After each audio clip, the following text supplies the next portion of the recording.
السلام علیکم دوستوں، نئے آنے والے معزز سامعین سے گزارش ہے کہ جنہوں نے ابھی تک ہمارے چینل کو سبسکرائب نہیں کیا، برائے مہربانی ہمارے چینل کو سبسکرائب کریں اور بیل آئیکن کو ضرور پریس کریں تاکہ ہر نئی آنے والی ایپیسوڈ آپ کو بر وقت مل سکے۔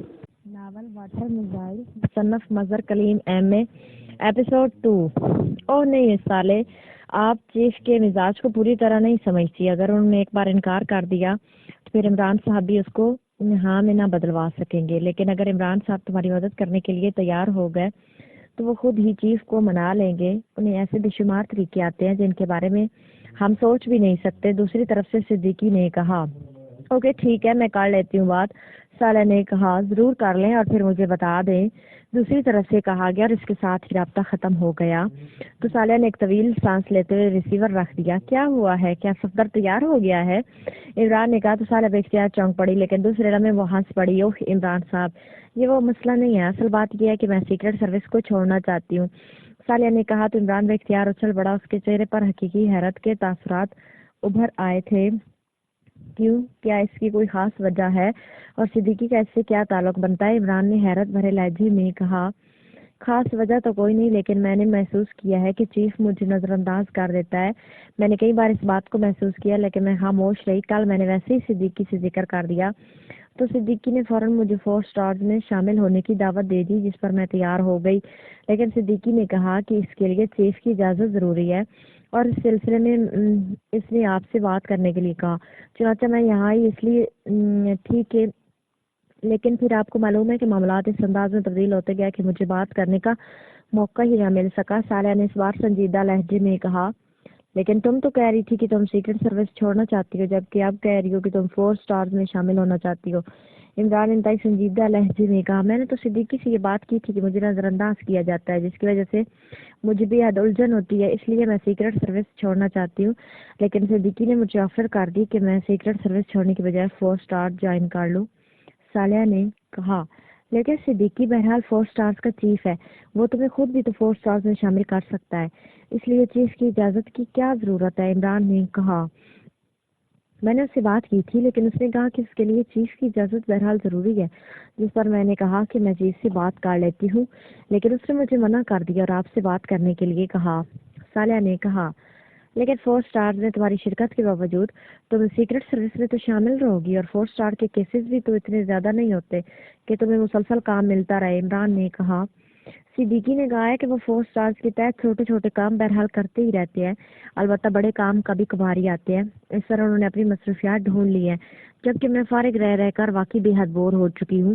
صالح نے اس بار انتہائی سنجیدہ لہجے میں کہا، تمہیں معلوم تو ہے کہ سیکرٹ سروس چھوڑنے کا مطلب کیا ہوتا ہے؟ عمران نے کہا، ہاں شروع میں مجھے بتایا ضرور گیا تھا، لیکن میرا خیال ہے کہ یہ صرف دھمکی ہے، ورنہ چیف جو اس قدر باصول ہیں وہ کسی طرح اپنے ممبر کو صرف اس لیے ہلاک کر دے کہ وہ سیکرٹ سروس میں کام نہیں کرنا چاہتا۔ صالح نے کہا، یہ صرف دھمکی نہیں ہے صالح، کیونکہ یہ ملکی مفادات کے لیے ضروری ہوتا ہے۔ بہرحال اگر تم واقعی سیکرٹ سروس چھوڑنا چاہتی ہو تو میں بھی تمہارے سامنے بات کر لیتا ہوں۔ عمران نے کہا، آپ سیکرٹ سروس چھوڑنے پر کیوں اصرار کر رہے ہیں؟ آپ مجھے 4 سٹارز میں شمولیت کی اجازت لے دیں۔ صالح نے کہا، پھر صفدر کو بھی 4 سٹارز میں شامل ہونا پڑے گا، اور اس طرح 4 سٹارز کی تعداد بڑھنا شروع ہو جائے گی، جبکہ تمہاری سیکرٹ سروس چھوڑنے کے بعد ہو سکتا ہے کہ صفدر بھی سیکرٹ سروس چھوڑ دے، اس طرح تعداد کم ہوگی۔ عمران نے مسکراتے ہوئے کہا تو صالح بے اختیار ہنس پڑی۔ کیا آپ واقعی میری سیکرٹ سروس چھوڑنے پر خوش ہیں؟ اچانک صالح نے کہا تو عمران چونک پڑا۔ میں خوش ہوں؟ کیا مطلب؟ مجھے اس سے کیا خوشی ہو سکتی ہے؟ عمران نے کہا، آپ کا موڈ بتا رہا ہے کہ آپ اصل میں یہی چاہتے ہیں کہ میں سیکرٹ سروس چھوڑ دوں۔ صالح نے کہا تو عمران نے ہنستے ہوئے ریسیور اٹھایا اور تیزی سے نمبر پریس کرنے شروع کر دیے۔ کسے فون کر رہے ہو؟ صالح نے چونک کر پوچھا۔ چیف کو، عمران نے کہا۔ صالح نے اختیار ہونے کے لیے دوسری طرف سے رابطہ قائم ہوتی مخصوص آواز سنائی دی، علی عمران بول رہا ہوں جناب، اپنے فلیٹ سے۔ مس صالحہ اس وقت میرے پاس موجود ہے۔ ان کو شکوہ ہے کہ آپ اسے نظر انداز کرتے ہیں، اس لیے وہ پاکیزیہ سیکرٹ سروس چھوڑنا چاہتی ہیں، یا دوسری صورت میں وہ چاہتی ہیں کہ اسے 4 سٹارز میں شامل کر دیا جائے تاکہ وہ مصروف رہ سکے۔ عمران انتہائی مؤدبانہ لہجے میں کہا، صالح کو ریسیور دو۔ دوسری طرف سے انتہائی سرد لہجے میں کہا گیا تو عمران نے ریسیور صالحہ کی طرف بڑھا دیا۔ صالحہ بول رہی ہوں چیف، صالحہ نے مؤدبانہ لہجے میں کہا۔ کیا عمران درست کہہ رہا ہے؟ چیف کا لہجہ اس طرح سر تھا۔ یس چیف، میں نے خود عمران صاحب سے یہی بات کی ہے، صالحہ نے جواب دیتے ہوئے کہا۔ تو تم نے واقعی محسوس کیا کہ تمہیں نظر انداز کیا جا رہا ہے، حالانکہ جہاں تمہاری ضرورت ہوتی ہے وہاں تمہیں ٹیم میں بہرحال شامل کیا جاتا ہے، چیف نے کہا۔ چیف، میں سیکرٹ سروس میں اپنے شوق سے شامل ہوئی تھی اور میں نے اس لیے انتہائی سخت ٹریننگ بھی لی تھی، اور میں نے اپنے طور پر ہمیشہ یہی کوشش کی ہے کہ میں آپ کی توقعات پر پوری اتروں، لیکن میں نے اکثر دیکھا ہے کہ بہت کم مشنز ہیں جن میں مجھے شامل کیا جاتا ہے۔ اس سے میرے ذہن میں یہ بات آئی ہے کہ شاید میری کارکردگی معیار پر پوری نہیں اتر رہی، اس لیے مجھے نظر انداز کیا جاتا ہے، صالح نے کہا۔ اگر میں تمہیں کہوں کہ ایسا نہیں ہے تو کیا تم یقین کر لو گی؟ چیف نے کہا۔ یس چیف، آپ پر تو مجھے اپنے آپ سے بھی زیادہ اعتماد ہے، صالح نے کہا۔ تو پھر یہ بات ذہن سے نکال دو، جب بھی میں نے محسوس کیا کہ تمہاری کارکردگی معیار پر پوری نہیں اتر رہی تو تمہیں شکایت کرنے کی بھی مہلت نہ مل سکے گی اور تم کور میں اتر چکی ہوگی۔ جہاں تک مشن میں تمہاری شمولیت کا تعلق ہے تو اس کا فیصلہ مشن کی نوعیت کی بنیاد پر کیا جاتا ہے۔ جہاں تمہاری ضرورت محسوس کی جائے گی وہاں تمہیں شامل کر دیا جائے گا۔ جہاں تک تمہیں 4 اسٹارز میں شامل کرنے کا تعلق ہے تو اس کی اجازت نہیں دی جا سکتی، وہ ایک محدود ٹیم ہے اور اسے محدود ہی رہنے چاہیے۔ دوسری طرف سے انتہائی سرد لہجے میں کہا گیا اور اس کے ساتھ ہی رابطہ ختم ہو گیا تو صالح نے بے اختیار ایک طویل سانس لیتے ہوئے ریسیور رکھ دیا۔ اب بتاؤ کیا فیصلہ ہے تمہارا؟ عمران نے مسکراتے ہوئے کہا۔ کیا مطلب؟ اب فیصلہ کرنے کے لیے کیا باقی رہ گیا ہے؟ صالح نے کہا۔ دیکھو صالح، چیف کے پیش نظر صرف ممبران یا ان کی اہمیت نہیں ہوتی، اس کے پیش نظر مشن اور ملک کی سلامتی ہوتی ہے۔ اس کی آنکھوں پر صرف ملکی مفادات کی اینک لگی ہوئی ہے اور بس، اور اس نے ہمیں بھی یہی ٹریننگ دی ہے کہ ہم صرف ملکی مفادات کی اینک سے ہی معاملات کو دیکھیں، جس بات کو اہمیت نہ دیں، اور یہی وجہ ہے کہ پاکیشیا سیکرٹ سروس کا اس وقت پوری دنیا میں نام موجود ہے، ورنہ غیر ممالک کے ایجنٹ ہم سے کم ذہین یا کم تربیت یافتہ نہیں ہوتے یا ان کی ٹریننگ میں کوئی کمی نہیں ہوتی۔ فرق صرف نقطہ نظر کا ہوتا ہے اور یہی ہماری کامیابی کی بنیادی وجہ ہے، عمران نے کہا۔ ٹھیک ہے عمران صاحب، آپ کی مہربانی۔ بہرحال اب مجھے کم از کم اتنی تسلی ہو گئی ہے کہ میری کارکردگی غیر معیاری نہیں ہے۔ اب مجھے اجازت دیں، صالح نے اٹھتے ہوئے کہا۔ یہ اپنا چیک اٹھا لو اور اپنی طرف سے کسی فلاحی ادارے کو دے دینا، کیونکہ تم نے دیکھ لیا کہ تم نے بلائنڈ سینٹر کی معمولی سی خدمت کی ہے تو اللہ تعالیٰ نے تمہیں بہت بڑے عذاب میں مبتلا ہونے سے بچا لیا، ورنہ چیف کا تمہاری بات سننے کے بعد رد عمل یہی ہوتا کہ وہ صفدر کو حکم دے دیتا کہ تمہیں گولی مار دی جائے، اور یقین کرو صفدر بغیر کسی ہچکچاہٹ کے حکم پر عمل کر دیتا، عمران نے کہا۔ نہیں، کم از کم صفدر ایسا نہیں کر سکتا، آپ مجھے ٹرائی نہیں، صالح نے مسکراتے ہوئے کہا۔ دعا کرو کبھی ایسے تجربے سے تمہیں نہ گزرنا پڑے، عمران نے بھی اٹھتے ہوئے کہا، اور صالح مسکراتی ہوئی مڑی اور تیز تیز قدم اٹھاتی راہداری کی طرف بڑھتی چلی گئی۔ تمہیں بہرحال سبق دینا ہی پڑے گا، عمران نے بڑبڑاتے ہوئے کہا، اور اس کے ساتھ ہی اس نے ریسیور اٹھایا اور تیزی سے نمبر پریس کرنے شروع کر دیے۔ جولیا بول رہی ہوں، رابطہ قائم ہوتے ہی جولیا کی آواز سنائی دی۔ علی عمران MSc DSc آکسن بول رہا ہوں، عمران نے بڑے سنجیدہ لہجے میں کہا۔ او کیا ہوا، خیریت ہے؟ دوسری طرف سے جولیا نے چونک کر اور قدرے حیرت بھرے لہجے میں کہا۔ صفدر کو فون کر کے بتاؤ کہ وہ مستقبل میں رنڈوا ہونے سے بچ گیا ہے، عمران نے کہا۔ کیا بکواس ہے، کیا یہ کوئی نیا مذاق ہے؟ جولیا نے حیرت بھرے لہجے میں کہا۔ تو عمران نے صالح کے اس فلیٹ پر آنے سے لے کر چیف سے ہونے والی تمام بات چیت دہرا دی۔ اب تم خود بتاؤ کہ کیا صفدر کی خوش قسمتی نہیں ہے کہ وہ مستقبل میں رنڈوا ہونے سے بچ گیا ہے، عمران نے کہا۔ او صالح نے یہ کیا حماقت کی ہے، اسے مجھ سے بات کرنی چاہیے تھی، یہ تو واقعی اس نے خودکشی کرنے والی بات کی ہے، اور چیف نے یقیناً اس لیے اس کی بات کو نظر انداز کر دیا کہ یہ پہلا موقع تھا کہ صالح نے ایسی بات کی ہے۔ بہرحال تم نے اچھا کیا کہ مجھے بتا دیا، میں خود اسے سمجھا لوں گی، جولیا نے تیز لہجے میں کہا۔ تم کسی کو کیا سمجھاؤ گی، اس سے بہتر ہے کہ تم خود ہی سمجھ جاؤ، عمران نے مسکراتے ہوئے کہا۔ کیا مطلب؟ جولیا نے چونک کر کہا۔ بس یہی مطلب، پوچھتی رہو گی، اس لیے تو کہہ رہا ہوں کہ خود سمجھ جاؤ کہ زندگی بڑی حسین ہوتی ہے، ان فضول کاموں میں ضائع نہیں ہونا چاہیے، عمران نے کہا۔ کاش یہ بات تمہاری سمجھ میں آ جاتی تو زندگی واقعی، جولیا نے مسکرا کر کہا، اور پھر فکر مکمل کیے بغیر رابطہ ختم ہو گیا تو عمران نے مسکراتے ہوئے ریسیور رکھ دیا۔ اب اس کے چہرے پر اطمینان کے تاثرات تھے کیونکہ اسے یقین تھا کہ جولیا صالح کو خود ہی سیٹ کر لے گی۔ یورپ کے معروف ملک فرانس کے دارالحکومت پارسن کی ایک وسیع و عریض اور خوبصورت شاہراہ پر جدید ماڈل کی کیڈلاک کار بڑی سبک روی سے دوڑتی ہوئی آگے بڑھی چلی جا رہی تھی۔ کار کا رخ شہر کے شمالی مضافات کی طرف تھا۔ کار کی ڈرائیونگ سیٹ پر ایک وجیح نوجوان، جس کے جسم پر انتہائی جدید تراش کا ہلکے بادامی رنگ کا سوٹ تھا، جبکہ سائیڈ سیٹ پر ایک نوجوان اور خوبصورت لڑکی بیٹھی ہوئی تھی جس نے جینس کے ساتھ انتہائی شوخ رنگ کی شرٹ اور اس پر جیکٹ پہنی ہوئی تھی۔ اس کے اخروٹی رنگ کے بال اس کے کندھوں پر بڑے ہوئے تھے، کانوں میں انتہائی قیمتی ہیرے کے ٹاپس بھی موجود تھے۔